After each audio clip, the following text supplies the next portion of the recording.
Good morning, Rick. This is your wake-up call. Good morning, everyone, and welcome to Cafe Blab. Yes, it's another Saturday. We went to Cabaret last night to see an old friend of mine. We're not close Wow. friends. I'm Facebook friends with him now. I hadn't seen him for years, but when my mother was passing away 15 years ago, and I went there for a month, he looked after my apartment in Queens. So he did his 25th anniversary. He's going to come on the Age to Perfection podcast. Tim Cool. Mathis. So it was a lot of Cool. fun, and I just want to give him a shout out. Do I look? Good. Hey, I'm wearing my hat. I told you every week I'm wearing a hat. This one is Rainbow Mountain. Bend down. Oh, there it is. All right, Rainbow I Mountain. have to show the iMac camera now because they took control of my camera and I can't use the Logitech I paid for. Fucking never mind. I don't want to start off with the F bomb, but it's Rainbow Mountain. I love that place. We're going there for Good Friday, Easter weekend. Appropriately pink hat. Or did you choose the color of the hat? No, it is. Well, it is pink. I know, but did they have other colors or was pink your choice? I don't. I think they didn't have other colors, but lavender is the gay thing. Pink is just pink. Pink I is. know, but they always say it's bold of a man to wear a pink shirt. I think it's even bolder to wear a pink baseball cap. Cafe's open. Okay, everybody, grab your coffee. Who's going first? I'm starting because the Oscars are tomorrow. Big day. Tomorrow, Sunday. Everything going on in the Oscar Awards. I'm very excited. And I was looking, we do another show called Age to Perfection, which is about the gay, lesbian, and allied experience past 50. And I got to thinking, Judi Dench is nominated this year. Love the woman. Diagnosed with a rare disease that's going to make her go blind eventually. So she's acting the hell out of things till she gets her award. And I got to thinking, she's probably one of the older nominees. And then I looked up a list of people that won their award first when they were 50 plus, Mark. And Melissa Leo was 50 when she won that award, did that big campaign to win the award for The Fighter. Remember that? She got a lot of press for that. Yeah, I recall. I recall it in the airwaves. Yes. Judi Dench, when she first won her award, it was Shakespeare in Love. She was 64 years old. She's been nominated, I think, like 5 times since, including tomorrow's nomination. And I didn't know this, but did you know Catherine Bigelow? Remember, she went up against her ex-husband James Cameron for Best Director that year. Yeah. She was 58 years old when she was nominated and won for that movie. So there's no stopping us. That's what you're There's saying? no stopping us. Biggest one is Scorsese. He was 60, like mid 60s, when he finally won his award for The Departed. So You mean when they finally stopped snubbing him because yeah, he's been around exactly. a long time. Yeah, he and Woody Allen, boy, they sure get some bad press. That was a big week for Woody Allen this week. See all that? No, I didn't. What about Woody Anyway, Allen? He's a creep. What about him? again, I don't know. The New York Times had a story, and his daughter came out and said he molested his other daughter. And This he said was that was 2 weeks. This was like a couple weeks ago. I know. Well, I don't Is know. this a I'm just new catching one? up A on new it. thing? A new No, it's an molestation? old one. No. We're going I to see. just We're going to see Bullets on Broadway. By the way, it's the musical based on his movie Bullets on is Broadway. it We are really going to see who's it. in it or who's involved? I have no clue. Frank wanted to see it, so we're going.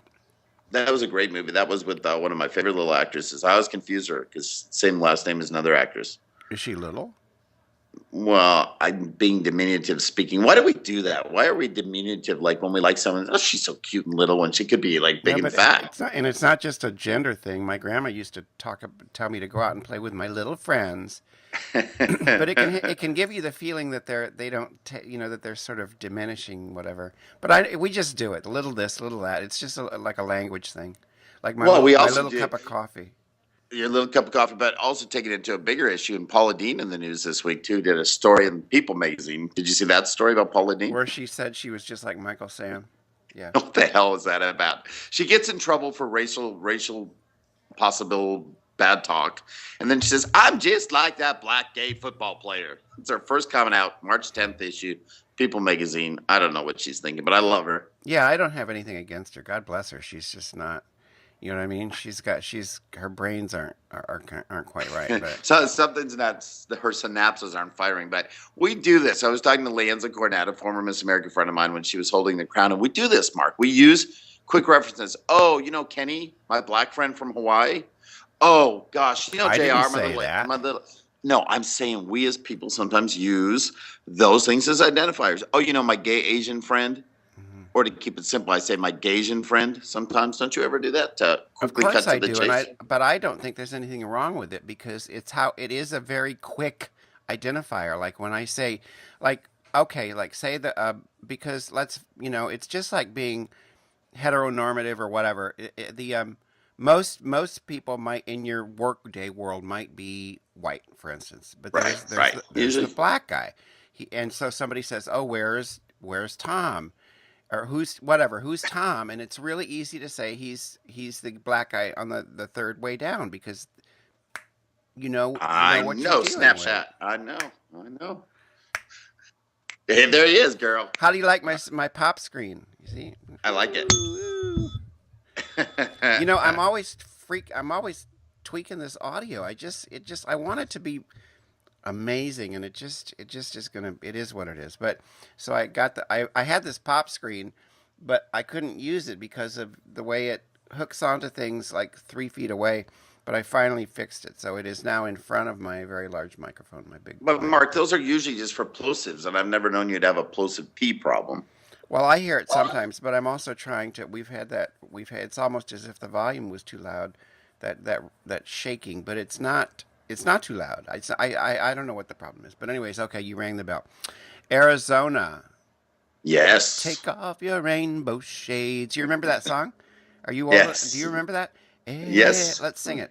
Arizona, take I off don't your say. rainbow shades.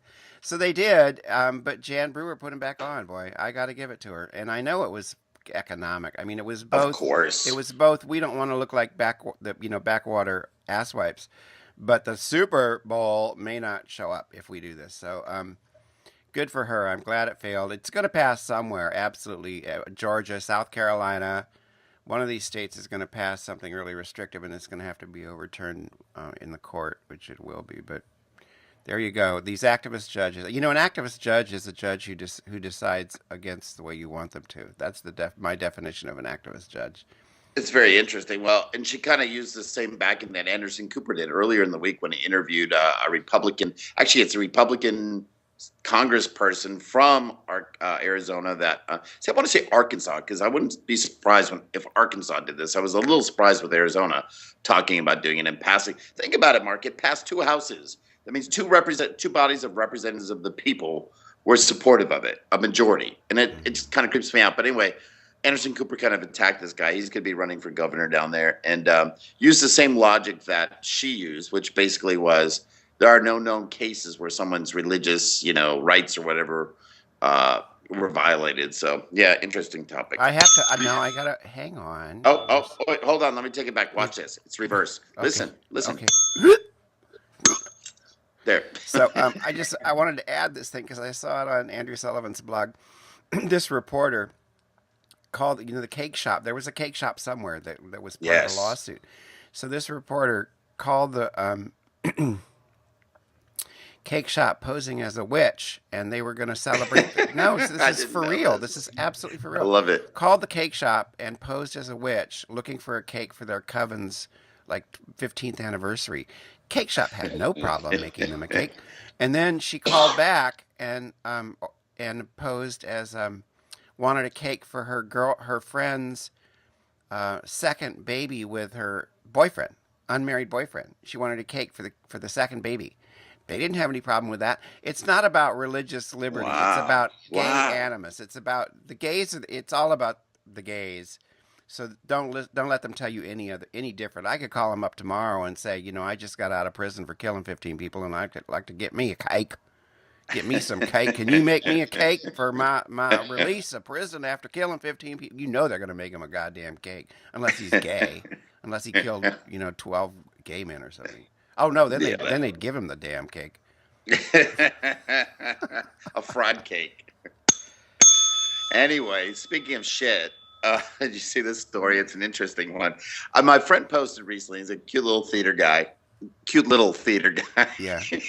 White guy, Southern guy, Okay. gay guy. So anyway, that guy Cody, he posted that he wants a summer thing where he's going to start a business picking up dog poop, and he wants people to pay him to come to their house and pick up dog poop.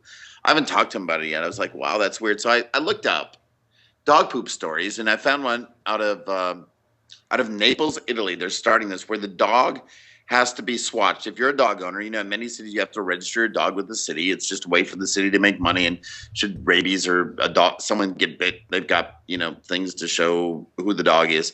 Well, you get a DNA test for your dog. It costs you like $60. Then they're going to take it forward. And if they find poop in an apartment complex or a city place down in Naples, Italy, they will DNA test the poop, match it to those swatches, and whoever's dog it is gets like a $700 fine. Wow, that's extreme. 53 states. There's 43 states in the U.S. that there's some sort of a condo association or something like that that's doing similar behaviors. So that's my poop story. Comments? It stinks, man. Your topic.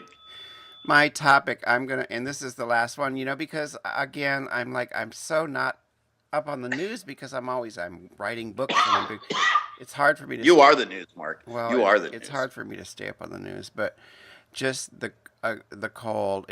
We may stay in the city this weekend. We were going to go to the house, but it's just so damn cold. And wow, the vortex.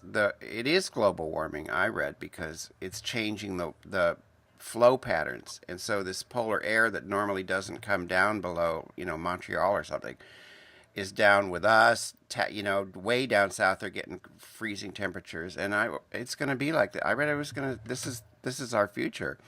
In which case, I might be moving to Arizona. Oh my gosh, Mark! You. Oh, by the way, Facebook paper app. I'm just throwing like tidbits out there. I really like it. I love it.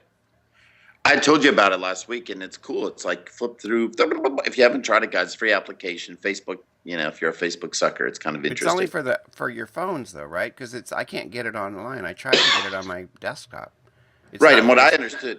No, it's just you're right. And what I understood is something we could use on LGBTSR. If you haven't checked this out on Facebook, LGBTSR or Twine Shreveport, my restaurant. I thought it could be an interface that we use on those pages. So when people go to those pages, they'd flip through it like a paper. But no, it's just a way we can view our own Facebook news feeds. It's interesting. Yes, it is. Speaking of weather, I found this great. Whole Foods is coming down to Shreveport. It was a big move. It's not coming till 2015. They've cleared the land. But then they went on to announce that it's going to be one of those Whole Foods, Mark, where it has the rooftop garden. So the produce you buy in the Whole Foods is actually grown on the garden, on the rooftop of the property in the city in which you live. Isn't that kind of cool? Did you know about those stores? No, but I like that. It sounds like an interesting concept. It's interesting. Bright Foods is actually a chain that's doing it now. Whole Foods has made their new business model that. So Shreveport, we're happy to have waited this long because it's going to be cool. It's interesting. Over I think in the last few years, maybe 6 years or something, I can't remember the exact statistics, over 60% more farmers markets have popped up. They're so damn popular. But yet, when you look statistically at the United States, we only spend 6% on our food because we don't give a shit about our food. Think about it. We shop at Walmart's for food. We shop at Target's for food. We go to McDonald's for food. So we really don't, have that love that European countries or, the African countries have for food and for their connection with land. So I think it's awesome things are swinging back. They're swinging toward hate in the LGBT community, but they're swinging back when it comes to food. Well, I do have a comment on that because it made me think of, we're eating better. I've lost 9 pounds, and congratulations. Thank you. But when I go to the store, like Garden of Eden or one of the good stores, and you see good organic, it's always more everything. Just call it organic, and you can charge another $1. Right. But then I always think of low income communities or just people who don't have the money to eat better, and I'm there's got to be some way to address that because it's great to have proponents of organic this and pure that, but then tell me how we're supposed to get people who are making minimum wage to be able to eat that way, because until we do, they're going to McDonald's. They're going to be buying, that's why the poorer we are. I think there's a connection between low income and obesity rates because cheap food tends to be shitty, bad food. No, you're right. What I'm saying is that I don't want to hear any more, sort of upper income yoga mat types talking about how people should eat this way until they tell me how we're going to be able to make the people in Harlem able to eat that way. It's a good point, Mark. And I think to speak to all of you, if you're interested, get involved in your community's food policy group. There's a lot of cities that have food policy organizations that you're not even aware of. I didn't know until I lived in Quincy, Illinois, and they asked me to be a part of the food policy group because I was involved in the farmers market there. As an on-air personality, I hosted different food events. But there's food policy groups out there, Mark, that address those issues. And it wasn't until about 8 years ago when I was on that one where I realized you're 100% right. What is the first thing they give you when you go to a food bank for food? When you're a low-income family and you need help, they give you bread, they give you potatoes, Pasta. they give you boxes of macaroni and cheese. Absolutely, it's detrimental to our health, and it is shitty. But the Oscars are tomorrow, bringing it full circle. And Mark, last comment: I look like I'm in a barber shop, don't I? Like I have that thing on to get my Well, you look like my haircut. you're definitely laying down. I mean, what's No, going I on? mean, What's going on no, downstairs? I mean, You could do the show with somebody doing something I oh, would never Mark. know. I can't believe you're talking that way. Oh my God, Mark. Do I win an Oscar? No, I'm not. But I also need to be wearing a cap. I've just realized that you look Oh, far yeah. better when you can hide You this got shit. you got the hair club. You're about ready for the hair club. By the way, I was checking him out. Cy, whatever his name, Cy Perlman. He's still Yes, alive. Because I thought, whatever happened to the hair club guy? He's still alive. He sold it. But he's I still didn't know alive. that. That's good. That's a good little trivia bit. Yep. Now, as we're signing off, I just want to say that later this morning, we're going to do a very short little video where Frank picks out the first Groupon giveaway winner for Oh, LGBTSR.org. fun. From they must be an email subscriber. It's $25 gift certificate a month. I love Groupon. We go to restaurants all the time with Groupon, so he's going to pick the winner out, and then I will send them an email, and then if they write me back, if they don't, then I got to pick another one. Then they get their $25 gift certificate. So everybody, become an email subscriber to LGBT Senior. You will, it's a good thing to do. It helps us, and you could win a Groupon gift card giveaway. And my Groupon to Texadelphia expires today, so I'm going down to drink some beer for half price. Yes. Well, have fun, Rick. Thanks. I got to get back down to business. Yeah, we'll be back next time with another Cafe Blab. Everybody grab a scone, get some coffee, settle in. Free Wi-Fi, folks. And we'll be back next week. See ya.